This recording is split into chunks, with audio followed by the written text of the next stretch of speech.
Hello, good morning बच्चों। आज की क्लास कक्षा 8 के लिए मैथ से अभ्यास 17B। इस अभ्यास में बच्चों अब हम काटते तल के प्रश्नों को कुछ कंडीशन के साथ में समझते हैं और उनको भी ग्राफ पेपर पर अंकित करना सीखते हैं। तो चलिए शुरू करते हैं। बच्चों देखो, अभ्यास 17B के अब हम कुछ इस तरीके के प्रश्नों को हल करना सीखते हैं। देखो बच्चों, पहला प्रश्न है, किसी समबाहु त्रिभुज की भुजा की लंबाई x सेंटीमीटर है। त्रिभुज की भुजा और परिमाप के संबंध का ग्राफ खींचिए। अब हमने अपनी सारणी तैयार की। त्रिभुज की भुजा x इकाई में आएगी और परिमाप बाई 3x इकाई में जाएगा। क्यों? क्योंकि समबाहु त्रिभुज है ना, इसका मतलब है उसकी तीनों भुजाएं बराबर हैं। अगर ये x सेंटीमीटर है तो ये भी x सेंटीमीटर है, ये भी x सेंटीमीटर होगी। ठीक है, अब माना कि समबाहु त्रिभुज की भुजा x सेंटीमीटर है तो समबाहु त्रिभुज का परिमाप कितना हो जाएगा? 1x, 2x और 3x। ठीक, अब हम त्रिभुज की भुजा और उसके परिमाप के बीच में संबंध पर ग्राफ खींचेंगे। ठीक है, तो हमने ऐसी सारणी तैयार कर ली। अब बच्चों, समबाहु त्रिभुज का परिमाप कितना है? 3x सेंटीमीटर है।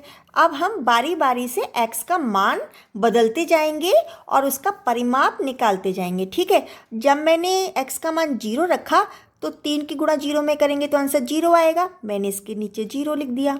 अब मैं x का मान 1 रखती हूँ तो 3 एकम 3, अब की बार 3 आ जाएगा। जब मैंने x का मान 2 रखा तो 3 दूनी 6, फिर 6 आ गया। 3 रखा तो 3 तियां 9, 9 आ गया।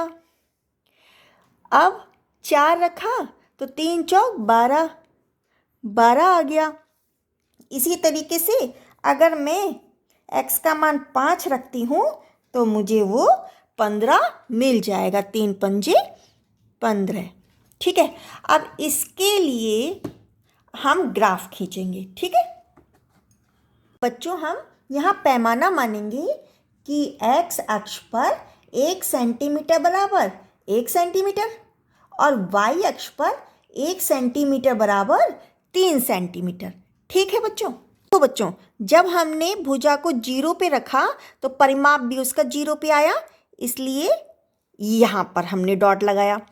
अब जब मैंने भुजा की लंबाई 1 सेंटीमीटर रखी तो परिमाप 3 सेंटीमीटर आया और हमने क्या मान रखा है? 1 सेंटीमीटर बराबर 3 सेंटीमीटर परिमाप के लिए बाई अक्ष पर। तो हम यहीं पे आ जाएंगे। दूसरा, जब हमने 2 माना भुजा की लंबाई 2 सेंटीमीटर तब परिमाप कितना आया? 2 तियां 6, 6। तो हम यहाँ पर आ जाएंगे। ठीक है, हमारा बाई पर पैमाना 1 सेंटीमीटर बराबर 3 सेंटीमीटर के है। ठीक है बच्चों, 3 पे आया तो 3 तियां 9, यहाँ पे आ जाएगा। 4 पे लिया तो 4 तियां 12, 5 पे लिया तो 5 तियां 15। ठीक है, अब हम इसको स्केल से खींच देंगे। बच्चों, ये हमारा ग्राफ भुजा और परिमाप के बीच में खींच गया। ठीक है बच्चों, आया समझ में?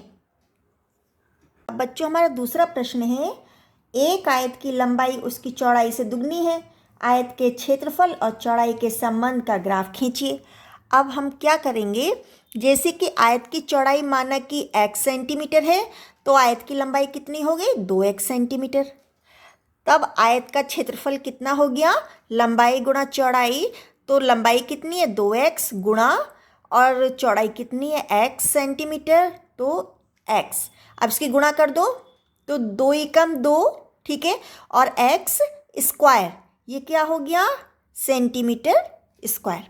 अब चौड़ाई के सापेक्ष हमें क्षेत्रफल के बीच में ग्राफ खींचना है।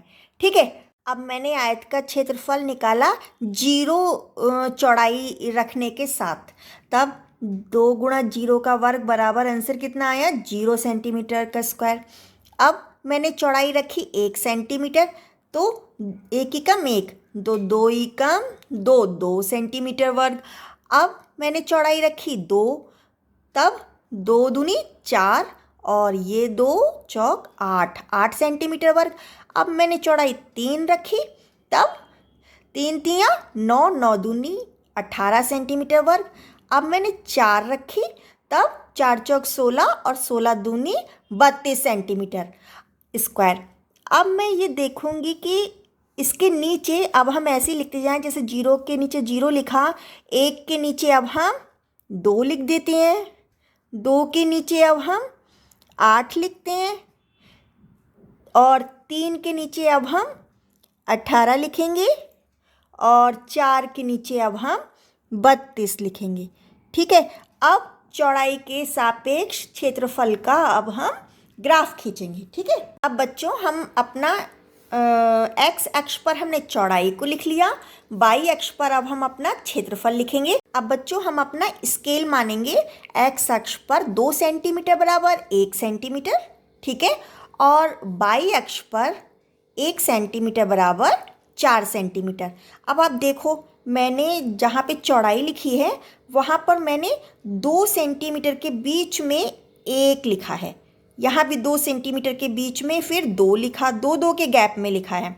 यहाँ पर मैंने जो स्केल लिया था बच्चों, देखो वाई अक्ष पर मैंने 1 सेंटीमीटर के नंबर पर 4 लिख दिया, क्योंकि मेरा 1 सेंटीमीटर बराबर 4 सेंटीमीटर है। ठीक है, यहाँ 4 लिखा, यहाँ 8 लिखा, यहाँ 12 लिखा, यहाँ 16 लिखा, ठीक इसी तरीके से, है ना। तो बीच के खाने में फिर मैंने उसका आधा लिख दिया, जैसे 2, 4, 6, 8, 10, 12, ऐसे मैंने 32 तक लिखा है। अब हम देखेंगे, जब मैंने मान 0 रखा तो क्षेत्रफल मेरा 0 आया है, इसलिए मैंने डॉट अपना यहाँ लगा दिया। जब मैंने 1 रखा तब क्षेत्रफल मेरा 2 आया, इसलिए मैंने 1 के ऊपर अब ये आधे पे, यही मेरा 2 है ना, तो 2 पे डॉट लगा दिया।